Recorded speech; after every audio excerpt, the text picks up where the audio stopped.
श्रीमद् भगवद गीता कक्षा 53 अध्याय 5 श्लोक 8वां चलेगा। नैव किंचित करोमीति युक्तो मन्येत तत्त्ववित् पश्यन् शृण्वन् स्पृशन् जिघ्रन् अश्नन् गच्छन् स्वपन् श्वसन् प्रलपन् विसृजन् गृह्णन् उन्मिषन् निमिषन्नपि इंद्रियाणि इंद्रियार्थेषु वर्तन्ते इति धारयन्। तत्वविद कैसे विचार करे, अपने को कर्म के बीच में कैसे अनुभव करे।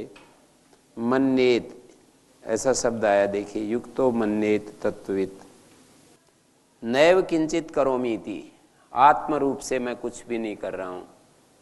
विविच्य करके यहाँ आत्मा को अलग करके देख रहा है कि मैं आत्म रूप से कुछ भी नहीं कर रहा हूँ। यदि संघात के रूप में कुछ हो रहा है तो वो संघात के द्वारा हो रहा है, मैं आत्मा रूप में कुछ नहीं कर रहा हूँ ऐसा माने। युक्त मानी समाहित हुआ ऐसा अनुभव करे कि नैव किंचित करोमि, क्या कुछ करता हुआ। तत्वविद आत्मनो याथात्मम तत्वम वेत्ति इति तत्वविद, परमार्थदर्शी, याथात्म को देखने वाला जो तत्वविद है, देखता हुआ, सुनता हुआ, स्पर्श करता हुआ, सूंघता हुआ, भोजन करता हुआ, चलता हुआ, नींद लेता हुआ, श्वास लेता हुआ, वाणी से बोलता हुआ, विसृजन त्याग करता हुआ, मूत्र मलमूत्र आदि का त्याग करता हुआ, और गृह्णन हाथ से किसी चीज़ को पकड़ता हुआ, और आंखें बंद करता हुआ, खोलता हुआ, निमिषन और उन्मिषन, आँखों को खोलता हुआ, मींचता हुआ।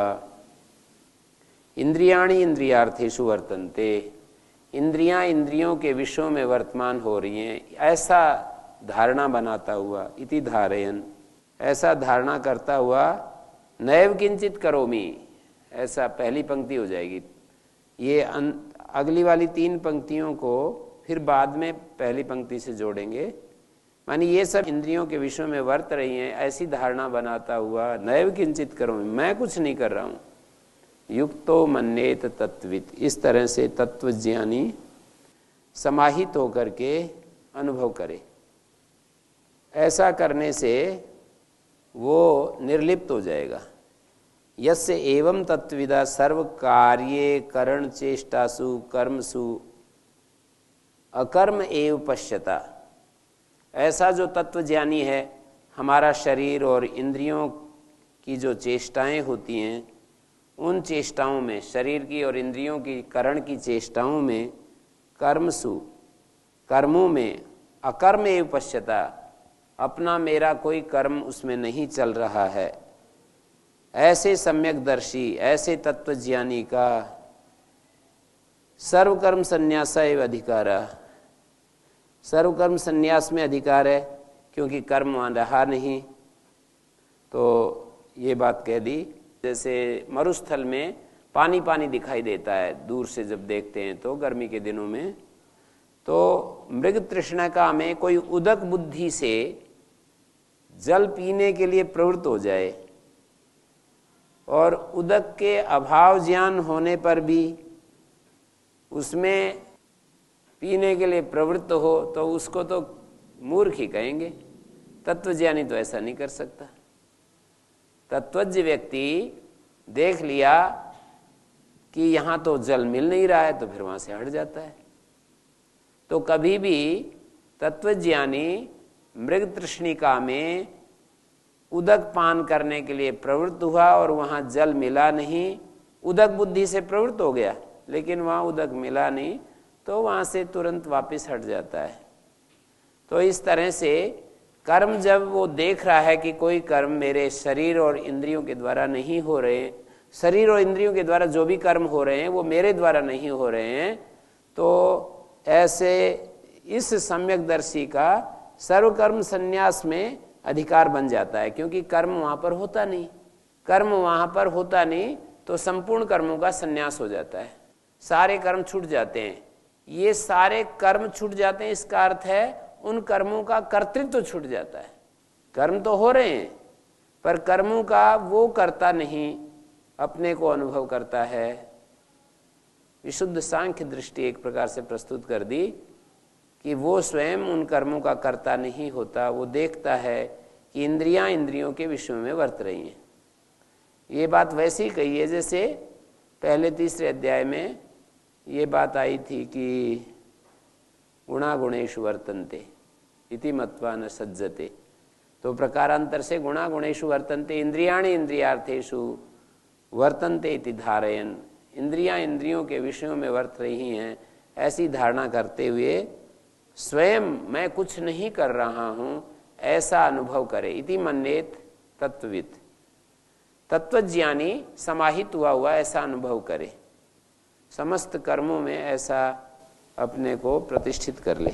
गुरुजी, शास्त्रों में कहीं पर भी या तो हम सांख्य दृष्टि लेंगे या फिर न्याय दृष्टि लेंगे, दोनों शास्त्रों को एक साथ नहीं ले सकते, है ना गुरुजी? हाँ, एक शास्त्र तो कहीं कहीं ले सकते हैं कि हमें कर्म जो वर्णाश्रम धर्म के जो कर्म होते हैं मर्यादित ढंग से निभाने होते हैं और हमें यम नियमों का अभ्यास करना होता है, अनुष्ठान करना होता है। कुछ चीज़ों में तो समानता है ही। हम जैसे कर्म करते समय पाप कर्म निषिद्ध कर्म दोनों ही शास्त्रकार मानते हैं कि पाप कर्म नहीं करने चाहिए, और दोनों ही शास्त्रकार ये मानते हैं कि यम नियम का अनुष्ठान करना चाहिए। तो ये न्याय दृष्टि में कर्ता हम ही होते हैं, भोक्ता हम ही होते हैं। सांख्य दृष्टि में कर्ता और भोक्ता संघात होता है और आत्मा उस संघात से साक्षी बन करके उस संघात को देख सकता है। ब्रह्मण्याधाय कर्माणि संगम त्यक्त्वा करोति लिप्यतेन पापेन पद्म पत्रमिवाम्भसा। जैसे कि जल से पद्म पत्र लिप्त नहीं होता, कर्मयोग में जैसे तत्वविद प्रवृत्त होता है, तो उसके लिए कहा ब्रह्मण्याधाय कर्माणि, ईश्वर में कर्मों को निक्षिप्त करके भृत्य जैसे स्वामी के लिए कर्म करता है, इसी तरह से सभी कर्मों को मोक्ष में भी फले संगम त्यक्त्वा यह करोति, मोक्ष फल में भी आसक्ति का त्याग करके जो करता है। ब्रह्मण्याधाय कर्माणि, संगम त्यक्त्वा है मोक्ष में भी जो आसक्ति का त्याग करके कर्म करता है। मन वाणी और कर्म से जो भी कर्म किए जाते हैं वो यदि मोक्ष से अलग दिशा में जाते हैं तो उसको संग कहते हैं। ये संग की परिभाषा की है आयुर्वेद में। संग क्या चीज है, नाम ही दिया है वहां पर। 8 चीजें उपसर्ग, साधक के लिए 8 चीजें उपसर्ग हैं, बाधाएं हैं। उपसर्ग का अर्थ है वहां पर बाधा, अनर्थकारी हैं 8 चीजें। अहंकार, संग, अभिसंप्लव, अभ्यवपात, विप्रत्यय, अविशेष, अनुपाय, ऐसे वहां पर ये 8 चीजों में एक संग भी गिनाया है। तो संग का परिभाषा की, यन मनोवाक काय कर्म नाप वर्गायति संग, जो वाणी मन और शरीर से किए गए कर्म अपवर्ग के लिए नहीं होते, इसका नाम संग है। तो संग की बड़ा यहाँ गीता में बार बार पुनरावृत्ति हुई है, बार बार उसका निर्देश हुआ है। तो जहाँ भी संग आए तो उसका यही अर्थ हम लेंगे तो अच्छा लगेगा। वाणी से, मन से और शरीर से किए गए कर्म जब अपवर्ग के लिए नहीं होते तो इसका नाम संग होता है। गुरुजी, कार्य करने से पहले हमें यह संकल्प लेना होगा कि हम ईश्वर के लिए कर रहे हैं, या मान लीजिए कार्य हो गया फिर हमें ध्यान आया कि हमें इसका कर्तृत्व नहीं लेना है, हम इसको ईश्वर को समर्पित। पहले भी हमको इस संकल्प में रहना है और बाद में जो भी फल मिले उसको वापस ईश्वर को ही अर्पित कर देना। करने से पहले मान लीजिए गुरुजी ध्यान नहीं रहा और फिर बाद में आगे अच्छा ये तो ईश्वर के लिए समर्पित है, तो तब भी कोई बात नहीं? नहीं, ध्यान तो धीरे धीरे रहेगा, कोई बात नहीं। एक बार ध्यान नहीं रहा तो दूसरी बार रह जाएगा, चिंता की क्या बात है। एक बार ध्यान नहीं तो रोज का कार्यक्रम है, रोज कार्यक्रम है। एक बार ध्यान नहीं तो दूसरी बार ध्यान दो। जितना प्रेम ईश्वर के प्रति बढ़ता जाएगा, प्रेम से हमारी भक्ति बढ़ती है, और जो जो भक्ति बढ़ती जाएगी तो ध्यान। माँ कभी भी बच्चे का ऐसा होता है, कभी ध्यान नहीं होता है। खोए हुए रुपयों का तो हम ध्यान भूलते नहीं है। हमारे हाथ से पैसे निकल जाएं, खो जाएं तो कभी भूलते हैं? वो तो समय के हिसाब से अपने आप भूलते, वो अलग बात है। बाकी ताज़ा ताज़ा तो नहीं भूलते हैं। अच्छी सी रकम गुम हो जाए तब तो बिल्कुल ही नहीं भूलते। किसी की सोने की अंगूठी हो 2-3 तोले की और वो गुम हो जाए तो फिर कोई भूलता है कि मेरी सोने की अंगूठी? सुबह से सायंकाल तक वही याद रहेगी। तो तत्वविद जो है वो कर्मयोग में लगा हुआ, ब्रह्म में माने ईश्वर में, ब्रह्मणि आधाय कर्माणि, ईश्वर में कर्मों का आधान करके मैं ईश्वर के लिए कर्म कर रहा हूं। गुरु जी, हाँ जी, गीता में दोनों दृष्टि को लेके चलते हैं या फिर एक ही दृष्टि? नहीं, वो तो आप देख रहे हैं ना जी। बार बार, कभी कर्मयोग की दृष्टि है, कभी सांख्य योग, मतलब न्याय की दृष्टि भी चलती है। न्याय दृष्टि में तो इतना ही है कि संघात करता है, उसको तो मानते ही हैं सभी लोग। न्याय को आप ऐसे समझिए कि हमारा जो ये अस्तित्व है ये पूरा समुदाय के रूप में कर्म कर रहा है। तो ये श्लोक है, तो इसमें ये जो व्याख्या है कभी न्याय की दृष्टि से भी दिया गया है क्या? न्याय को तो आप पहले अलग से समझ लो ना, न्याय क्या चीज है। न्याय का मतलब यह है कि हमारे पास साधन है और आत्मा कर्म का करने वाला है, और आत्मा के पास सारे साधन है। तो इतनी सी बात है। मन, बुद्धि, इंद्रियां, शरीर, ये जितना भी साधन है, इस साधन के द्वारा आत्मा कर्म का करता है। आत्मा मानी चेतन कर्म का करता है।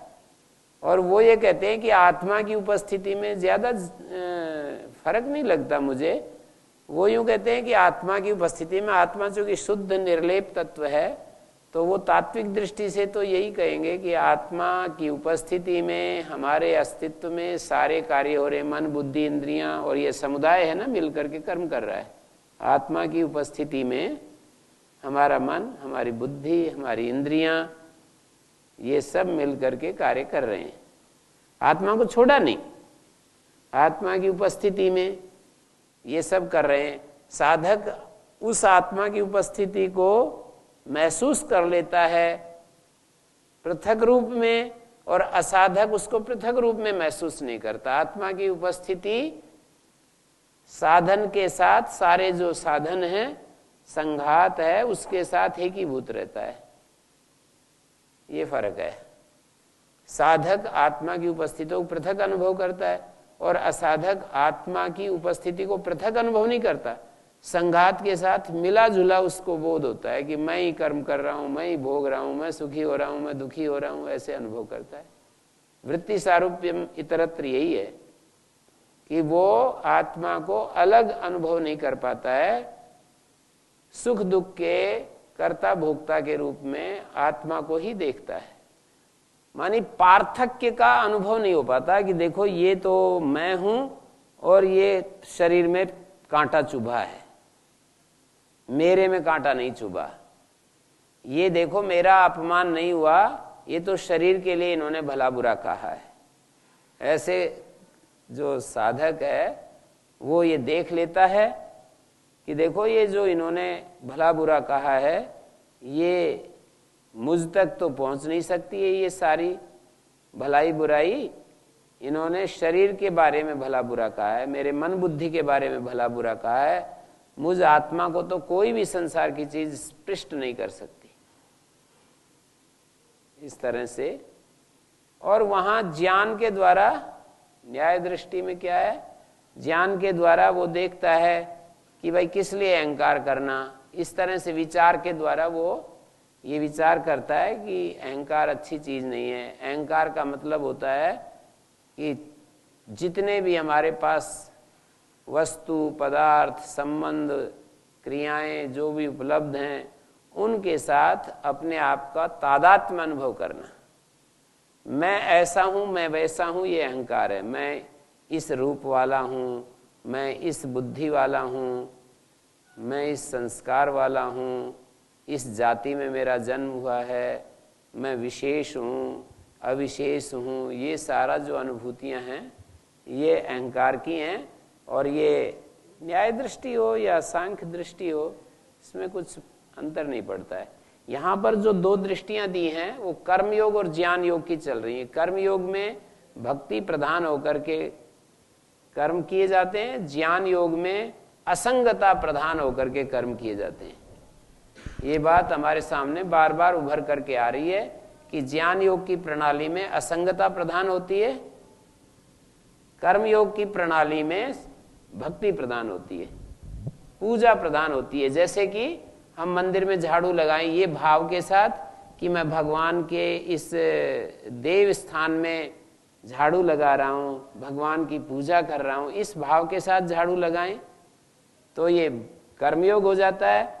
और हम इस स्थिति, वहां भाव नहीं चलता, इस स्थिति में रहते हुए झाड़ू लगाएं कि मैं तो केवल साक्षी हूं, ये हमारे मन, बुद्धि, इंद्रियां, शरीर का जो संघात है ये झाड़ू लगा रहा है, मैं तो अलिप्त होकर के इस सारे तंत्र को देख रहा हूं।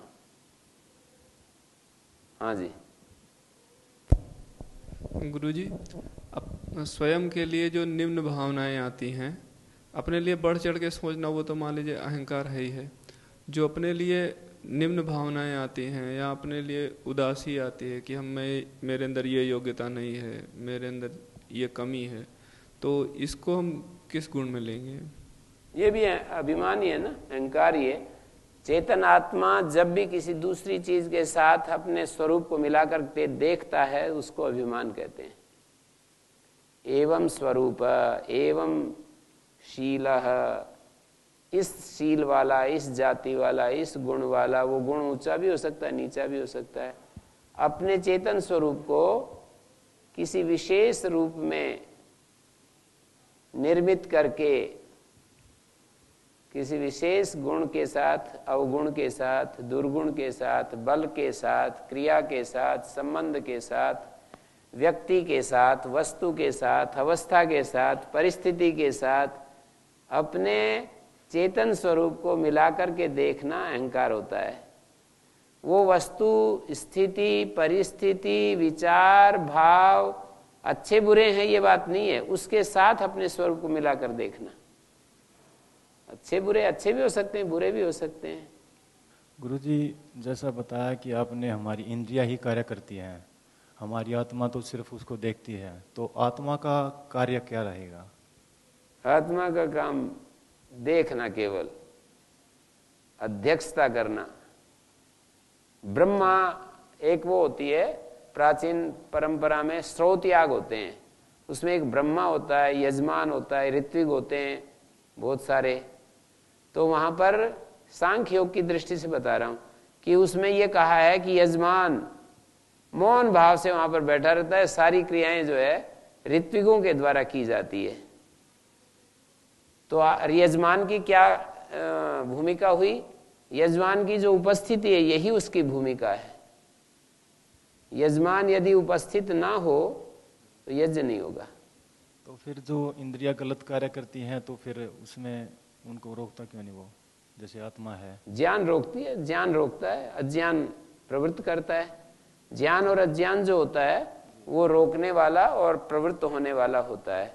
रोकता है तो ज्ञान रोकता है, अपना ज्ञान यदि दुख देखता है तो रोक देता है, अपना ज्ञान उसमें सुख देखता है, लाभ देखता है तो उसको छूट दे देता है। ज्ञान अज्ञान जो होता है वो हमारे को प्रवृत्ति और निवृत्ति में डालता है। तो बात यह रही कि ज्ञान अज्ञान को शुद्ध करना, ज्ञान को शुद्ध करना चाहिए, अज्ञान को हटाना चाहिए। ज्ञान शुद्ध कैसे होता है? श्रवण से, मनन से, निधिध्यासन से, ध्यान से, शुभ कर्म से, विचार से, जप से, तप से, इन सब से हमारा ज्ञान शुद्ध होता है। और ज्ञान जब शुद्ध हो जाए तो ज्ञान हमको लीड करता है, अर्थात शुद्ध हुआ ज्ञान हमको शुद्ध कर्म करवाता है, शुद्ध हुआ ज्ञान शुद्ध संबंधों में रखता है, शुद्ध हुआ ज्ञान शुद्ध क्रियाएं करता है, शुद्ध विचार में रखता है, शुद्ध भाव में रखता है। शुद्ध हुआ ज्ञान सब कुछ शुद्ध ही शुद्ध चलता है।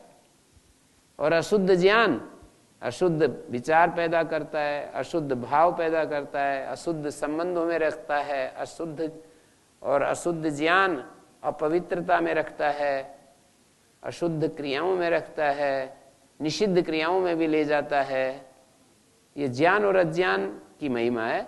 ज्ञान अज्ञान शास्त्र से ज्ञान मिलता है, और शास्त्र विरोधी यदि वचन हमारे कानों में पड़ते हैं तो वो अज्ञान पैदा करते हैं, और विषयों का जो भोग है वो अज्ञान पैदा करता है, और विषयों के दोष दर्शन से ज्ञान पैदा होता है। ये सब हमारे भीतर ज्ञान अज्ञान ये बुद्धि के अंदर आते हैं। कितनी बड़ी महिमा है। विषयों में दोष देखते हैं तो वहां प्रवृत्त नहीं होंगे। आप कहोगे कि इतनी बुद्धि नहीं, विषयों में दोष देखे, दूसरे की ले लो, उधारी ले लो। उधारी बुद्धि लेकर के, उधारी लेने का मतलब ये होता है दूसरे जिन में दोष बताते हैं उसको अपनी बुद्धि से परीक्षण कर लो,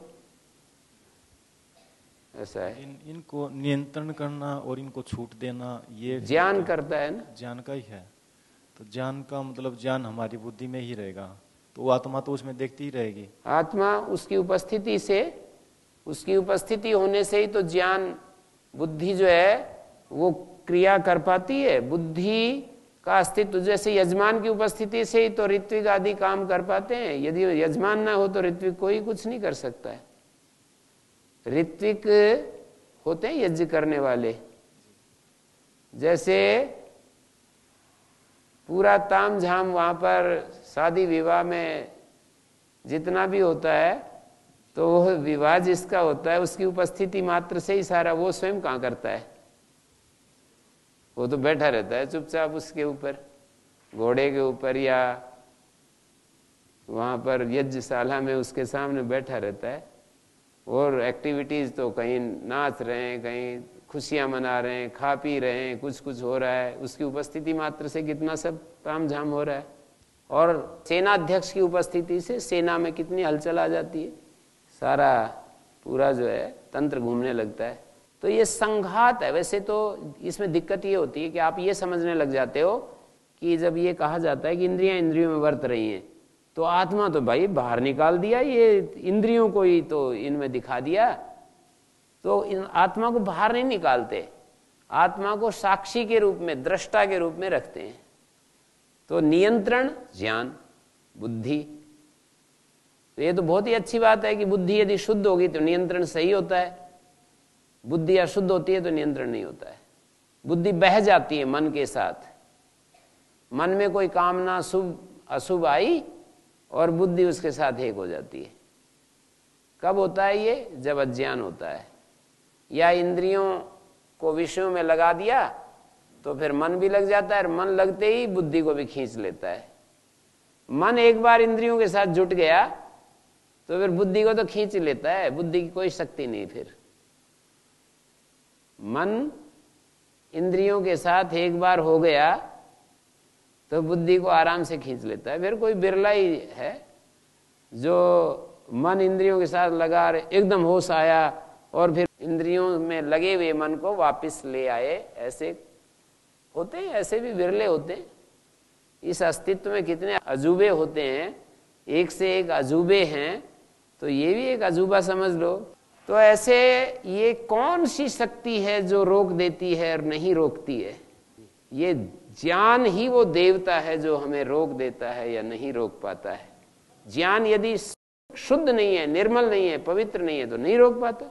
लेकिन गुरुजी ऐसा बताया गया कि जो शून्य की एक स्थिति होती है उसको श्रेष्ठ बताया गया, तो फिर उसमें तो हमारी इंद्रियों का होना ना होना, वो तो फिर किसकी स्थिति श्रेष्ठ? शून्य बताते हैं कि शून्य हो जाना, तो शून्य हो जाना जी, मतलब हर चीज से शून्य। तो पहले ये हमारा ज्ञान शुद्ध होता है, हम देख पाते हैं चीजों को ठीक ठीक, दृष्टि हमारी ठीक होती है, तब जाकर के ज्ञान के पार जाकर के उस जिसको आप शून्य कहते हो अशुद्ध ज्ञान कभी भी शून्य की स्थिति में नहीं जा सकता है। अशुद्ध ज्ञान में तो गहरा तादाद में होता है हमारा शरीर, मन, इंद्रिय, बुद्धि, परिस्थिति, बाह्य जगत, बाहरी वस्तुओं, इनके साथ गहरा तादाद में होता है। वो कैसे शून्य की स्थिति में जाएगा? वो एक सेकंड भी नहीं जा सकता है। शून्य की स्थिति के लिए पहले अशुद्ध ज्ञान से ऊपर उठना चाहिए, शुद्ध ज्ञान की स्थिति में आना चाहिए। शुद्ध ज्ञान की स्थिति में आकर फिर उस ज्ञान का निरोध होता है।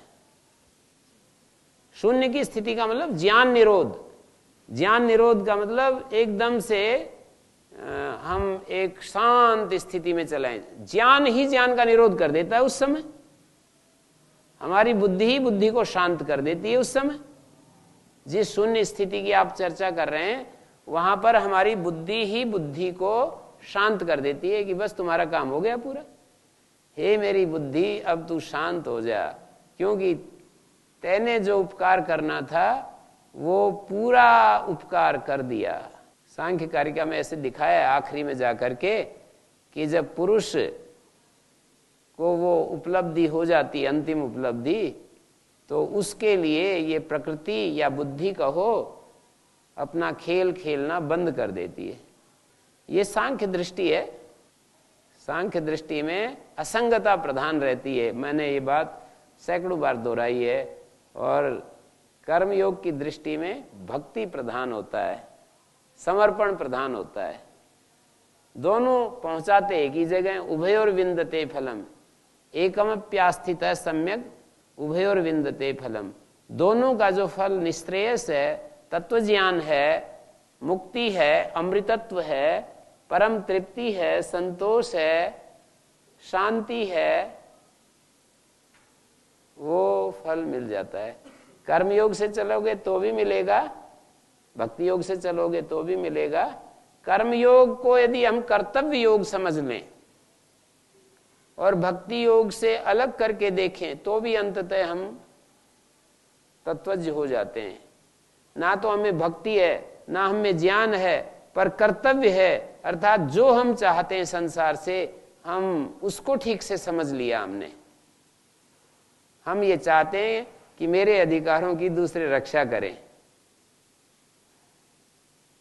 मैं एक विद्यार्थी हूं तो आप चाहते हो, विद्यार्थी रूप में चाहते हैं कि गुरुजी अच्छे से अच्छा पढ़ाएं हमें और सारे सार जो हमें बताते रहें और हमें प्रेम से बोलें, प्रेम से देखें, प्रेम से सुने। आप ये चाहते हो शिष्य के नाते। और जब आप किसी को पढ़ाते हैं तो तब वही तो रोल अदा करना होता है ना जो आप दूसरे से चाहते हो। तो कर्तव्य विज्ञान यदि हमारे मन में बैठ जाए कि संसार में हमें ऐसा जीवन जीना है जो हम दूसरों से चाहते हैं, हमें बिल्कुल इधर उधर नहीं होना, तो उससे भी हमारे अंदर एक अप्रयत्न स्थिति आ जाती है। उससे भी कर्म से हम ऊपर उठ जाते हैं। कर्म बंधन राग और द्वेष के रूप में जो हुआ करता है वो टूट जाता है। तो ये 8, 9, 10 इन श्लोकों में ज्ञान योग की बात चल रही है। नैव किंचित करोमीति युक्तो मन्ये तत्वित् इंद्रियाणि इंद्रियर्थेषु वर्तन्ते इति धारयन्। यहाँ पर लक्षण हेतु क्रिया है। क्षत्रिय प्रत्यय जो है हेतु में क्षत्रिय प्रत्यय हो रहा है। जैसे हम बोलते हैं इंद्रियां इंद्रियों में वर्त रही हैं इस हेतु से, इस धारणा रूप हेतु से, इस विचार के धारण करने के हेतु से वो कुछ भी नहीं कर रहा है, क्योंकि इंद्रियां इंद्रियों में वर्त रही हैं।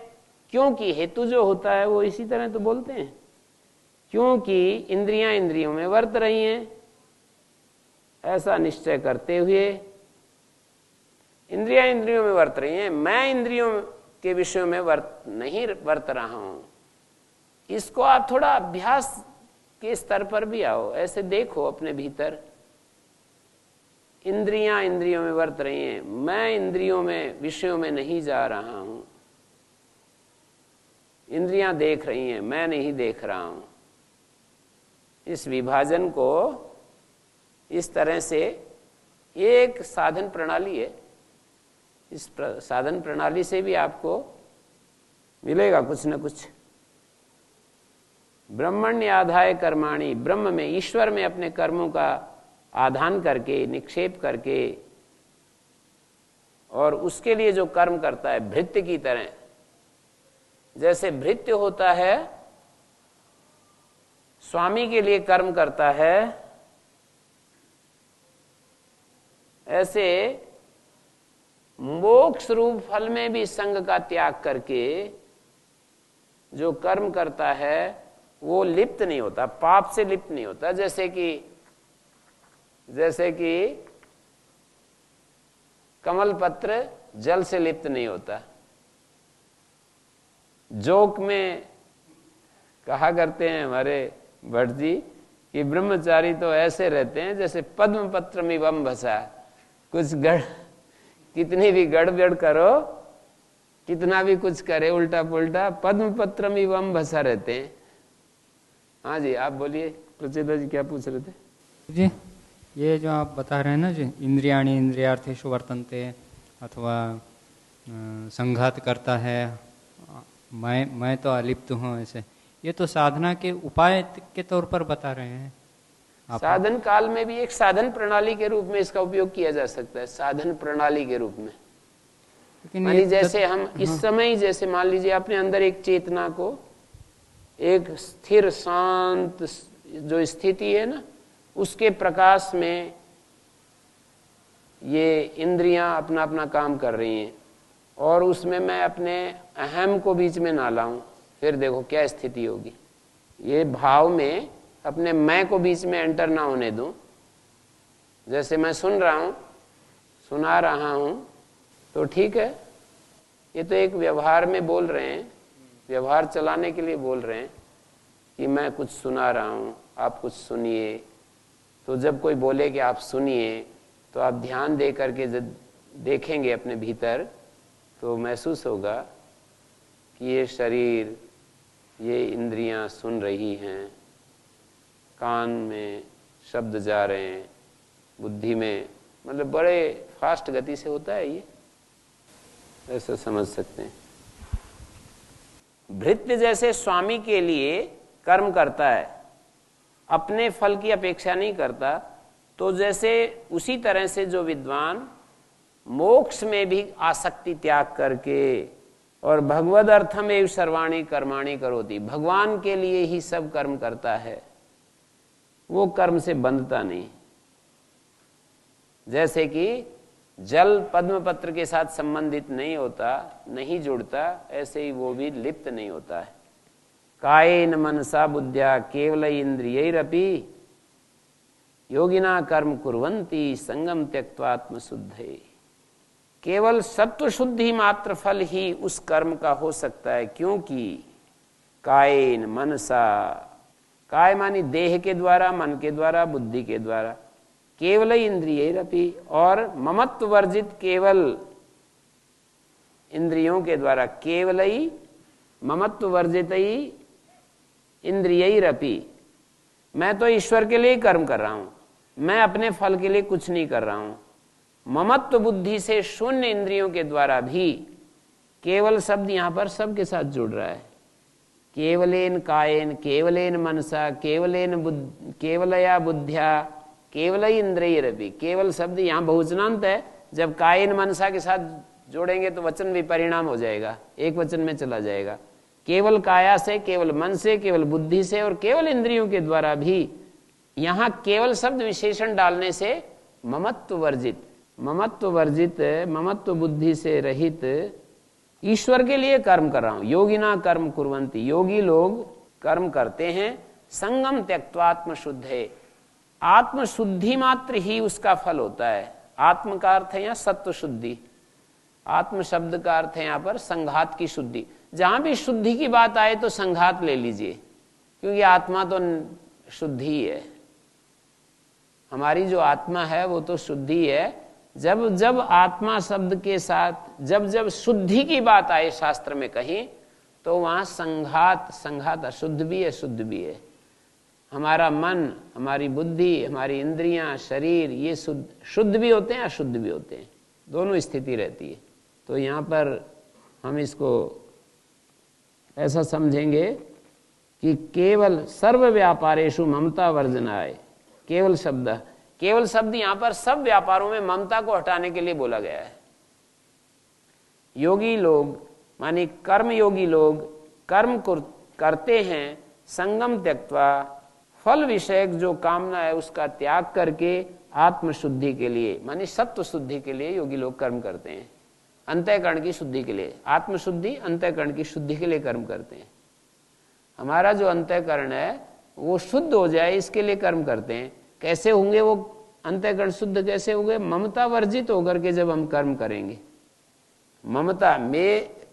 ममत्व वर्जित, मेरे लिए मैं कर्म नहीं कर रहा हूं, ईश्वर के लिए, इस तरह से ये ममता वर्जन होता है कि मैं अपने कुछ फल पाने के लिए कर्म नहीं कर रहा हूं। यहां तक आप अध्ययन जैसे कर्म को भी ऐसा बोल सकते हो कि मैं अध्ययन ईश्वर के लिए इस अध्ययन कर्म को कर रहा हूं, मेरे लिए इस अध्ययन की मुझे कोई ऐसी आवश्यकता नहीं है, ऐसी बुद्धि बना सकते हो। मैं अपने लिए अध्ययन नहीं कर रहा हूं, ये कर्म मैं ईश्वर को अर्पण करना चाहता हूं। इस समय मेरी परिस्थितियां ऐसी हैं कि मैं इसी कर्म को ईश्वर को अर्पित कर सकता हूं। जब मैं कभी बड़ा होऊंगा तो कोई उस परिस्थिति के अनुसार कोई दूसरा कर्म आएगा, उसको अर्पण करूंगा। इस समय तो यही कर्म मेरे सामने है। जैसे कोई किसी को कह दे कि भाई झाड़ू लगा, तब वो इसको यही सोचना पड़ेगा कि ये झाड़ू लगाने का कर्म मैं ईश्वर के लिए, ये झाड़ू लगाने का जो कर्म है मैं ईश्वर के लिए अर्पित कर रहा हूं। फिर उसको कह दें कि खेती कर भाई, तो वो यही सोचेगा, उस समय खेती कर रहा है तो यही सोचेगा मैं खेती करने का जो कृषि का जो कर्म है वो ईश्वर के लिए कर रहा हूं। उसको हटा करके कह दिया कि अब खेत में पानी दो, वृक्षों में पानी दो, तो वो फिर उस कर्म को कहेगा। तो अब आपको यदि यही कह दिया कि भाई, अब आपको कह दिया कि ध्यान करो बैठ करके, तो आप यही कहोगे कि मैं ध्यान को ईश्वर के लिए अर्पित कर रहा हूं। हर कर्म को ऐसे किया जा सकता है। ध्यान को ईश्वर के लिए अर्पित कर सकते हो। फिर आपको कहा कि ये वस्तु जो है, कोई आपके पास थी वस्तु और वो दूसरे ने मांगी, ईश्वर के निमित्त से मैं ये वस्तु छोड़ रहा हूं, ऐसा फिर आप कीजिए। मेरे को जब ईश्वर के निमित्त से छोड़ दिया तो उससे आपको कुछ लेना देना नहीं है कि इससे आपकी शोहरत बढ़े, उससे आपकी प्रतिष्ठा आए। हाँ जी, पूछे, क्या पूछ रहे हैं? ओम गुरुजी, अंतःकरण शब्द को क्या समझना चाहिए? मन बुद्धि, एक भीतर करण होते हैं, एक बाहर करण होते हैं। आंख, नाक, कान, हाथ, पैर, ये बाहर के करण है। मन, बुद्धि, अहंकार, ये भीतर करण है। करण मानी साधन, आत्मा के साधन को करण कहते हैं। तो करण की शुद्धि के लिए जो हमारी इंद्रियां हैं, 13 करण है अपने पास। 5 ज्ञानेंद्रियां, 5 कर्मेंद्रियां, इनको बाह्य करण कहते हैं, और 3 भीतर के करण हैं, मन, बुद्धि, अहंकार। इन साधनों को करण कहते हैं। आत्मा के ये साधन है, तो इनको शुद्ध करने के लिए कर्म करते हैं योगी लोग। आत्म शुद्धे संगम त्यक्त्वा कर्म कुर्वन्ति, आसक्ति त्याग करके। आसक्ति क्या है? मन, वाणी और कर्म से जो कर्म अपवर्ग के तरफ नहीं ले जाते उसको संग कहते हैं, उसका त्याग करके योगी लोग कर्म करते हैं। बड़ा सुंदर संदेश दे रहे हैं। तो सत्व शुद्धि के लिए योगी लोग कर्म करते हैं। तो अर्जुन के रूप में हम बैठे हैं, हमारे को भगवान गुरु कहते हैं, तुम्हारा भी इसी में अधिकार है, तुम्हारा भी इसी में अधिकार है कि आत्मशुद्धि के लिए कर्म करो। जैसे किसी को पढ़ाना है तो उसको ये विचार करना कि मैं तो ईश्वर के लिए कर्म कर रहा हूं। पढ़ रहा है तो उसको, अब कर्म तो अलग अलग होते हैं ना। अब पढ़ने का कर्म है तो वो ये कैसे कहेगा कि मैं खेती का ईश्वर के लिए, ये पढ़ना तो मैं अपने लिए करता हूं और जब मैं पढ़ाऊंगा तब ईश्वर के लिए करूंगा, ये तो मेरे स्वार्थ के लिए, ऐसा आप सोचेंगे तो फिर ये जो संदेश है ये अधूरा हो जाएगा। तमाम कर्म आपको ईश्वर के लिए करने हैं और उसका प्रयोजन है केवल आत्मशुद्धि मात्र फल, अंतःकरण शुद्ध हो जाए। अंतःकरण शुद्ध क्यों होगा ऐसा करने से? उनमें ममता जुड़ने से ही अशुद्ध हो जाते हैं। हमारे जो इंस्ट्रूमेंट है, हमारा जो शरीर है, इसके साथ ममता जोड़ने से अशुद्ध हो जाते हैं। तो जब ममता छोड़ेंगे तो शुद्ध होते जाएंगे। हाँ जी। प्रणाम गुरु जी। आपने पहले बताए थे कि मुक्ति की कामना वो कामना नहीं मानी जाती है, जो कामना हमको दृश्य जगत से जोड़ देता है वो कामना मान जाती है। तो अभी जो आपने बताया कि मुक्ति की कामना रहित होकर जो कर्म करता है जो योगी, वो कर्म बंधन से मुक्त होता है, उसको कैसे समझेंगे? उसको ऐसे समझेंगे कि कभी कभी ऐसा होता है कि भाई मैं तो मुक्ति के लिए कर्म कर रहा हूं, तो उस मुक्ति में कोई बाधा पड़ती है तो इरिटेट होता है, परेशान होता है, कष्ट मनाता है।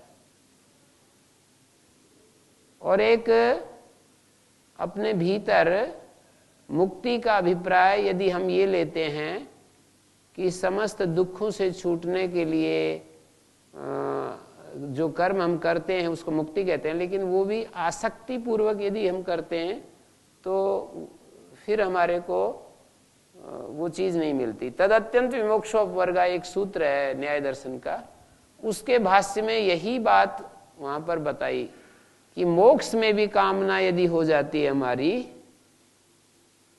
मोक्ष में भी कामना हो जाती है तो वो हमारे लिए बाधक ही होती है।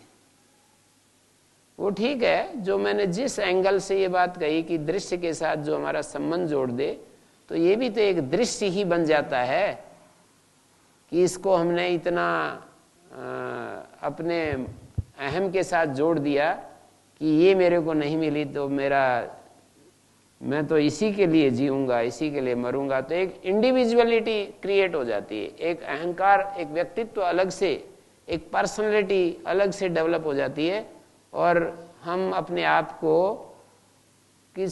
एक विशेष एंटिटी के रूप में अनुभव करने लगते हैं। गुरु जी, कर्म बंधन से हम मुक्त होना क्यों चाहते हैं?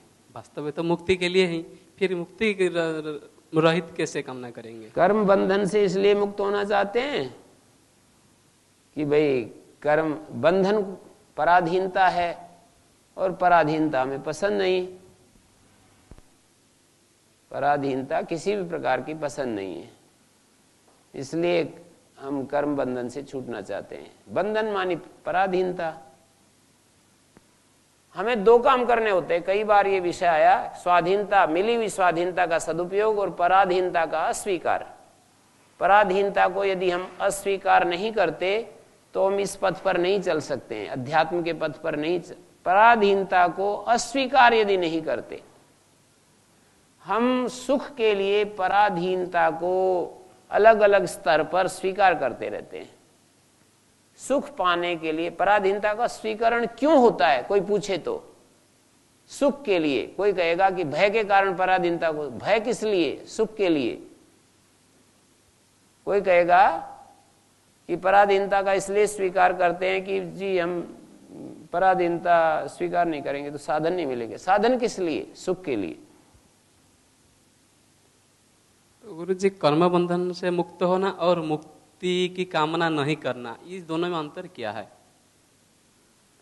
मुक्ति की कामना यदि अहंकारिक रूप से मुक्ति की कामना है तो उसको त्यागने के लिए कह रहे हैं, और मुक्ति के लिए एक अभिप्सा होती है, मुक्ति के लिए अभिप्सा होती है, सहज हमारी जो मांग होती है उसको अभिप्सा कहते हैं, हमारी जरूरत होती है, वो उसके लिए हम लगे हुए हैं।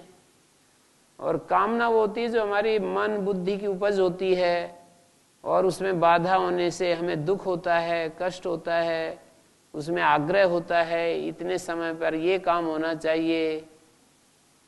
आग्रह न होने पर आदमी ढीला ढीला चलता है, ये भी एक कामना का ही रोल है।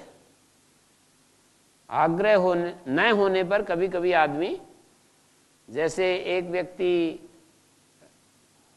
रजोगुण से प्रेरित होकर के कर्म करता है, ये तो कामना है ही, पर एक आदमी ने कहा कि मेरे को तो आराम से करना है, मेरे को कोई जल्दी नहीं है, और उसका वेग यदि शिथिल हो जाता है तो वो भी एक कामना ही है।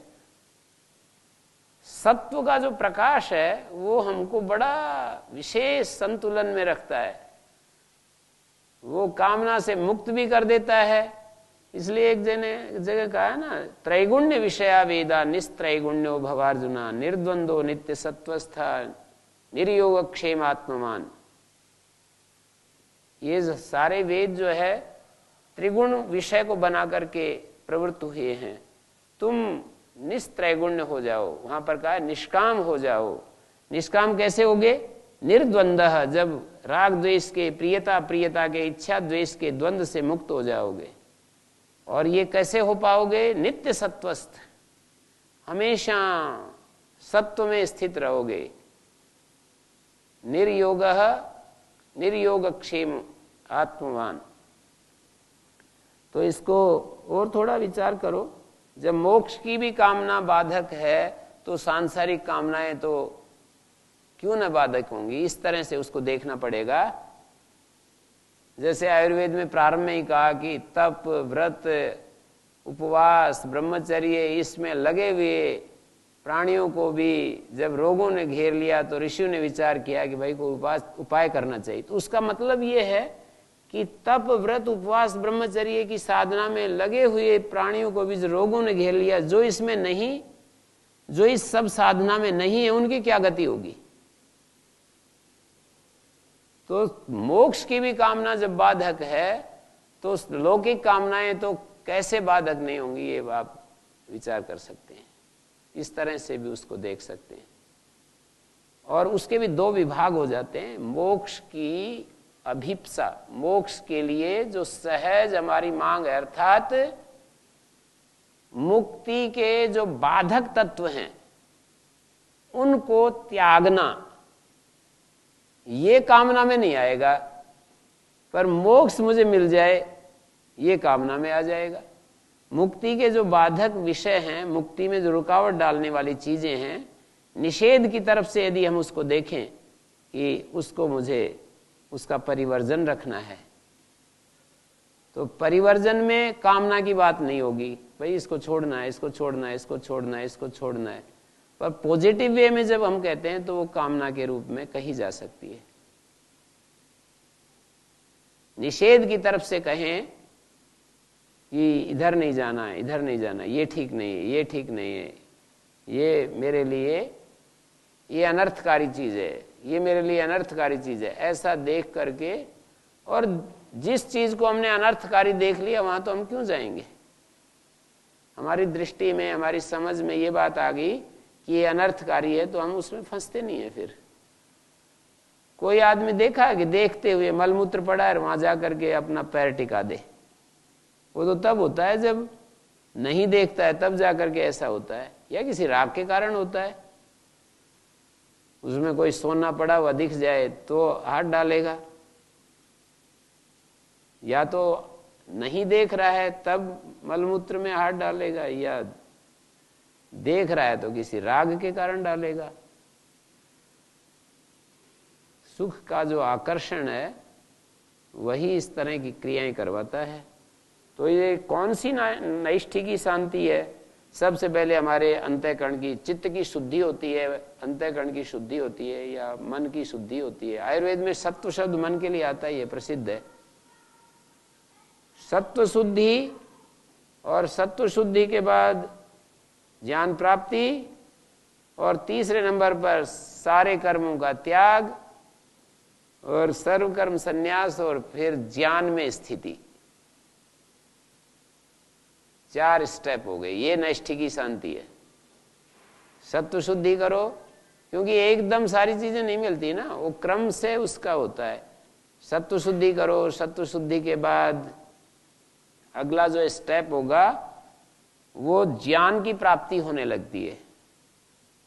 ज्ञान प्राप्ति से कर्मों का संन्यास होने लगता है, कर्म छूटने लगते हैं, और कर्म संन्यास होता है तो फिर ज्ञान में स्थिति हो जाती है। एक ज्ञान की प्राप्ति होना शुरू होती है, एक ज्ञान में स्थिति, सहज हमारा स्वभाव बन जाता है। ये नैष्ठिकी शांति, निष्ठा में होने वाली जो शांति है वो नैष्ठिकी शांति है। निष्ठा कौन सी? ज्ञान निष्ठा। निष्ठा ज्ञानस्य या परा, 18वें अध्याय में कहीं आता है, निष्ठा ज्ञानस्य या परा। ज्ञान की जो परा निष्ठा है सत्व शुद्धि, ज्ञान प्राप्ति, सर्वकर्म संन्यास और ज्ञान निष्ठा। और जो अयुक्त होता है उसकी क्या स्थिति? जो असमाहित होता है, युक्त मानी समाहित, और अयुक्त जो चंचल है, अयुक्त समाहित नहीं है, कामकारेण, कामना का जो करना है उसको कामकार कहते हैं। कार मानी करना, कामना का करना, इसके द्वारा फल में आसक्त हुआ बंध जाता है। अयुक्तः कामकारेण फले सक्तो निबध्यते, फल में आसक्त हुआ बंध जाता है।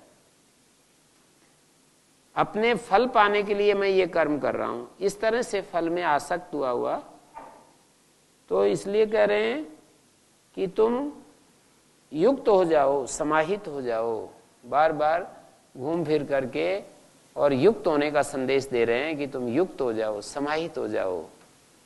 हमको संदेश दे रहे हैं भगवान गुरु, युक्त होकर के, समाहित होकर के कर्म करो। तो शेष चर्चा हम कल करते हैं।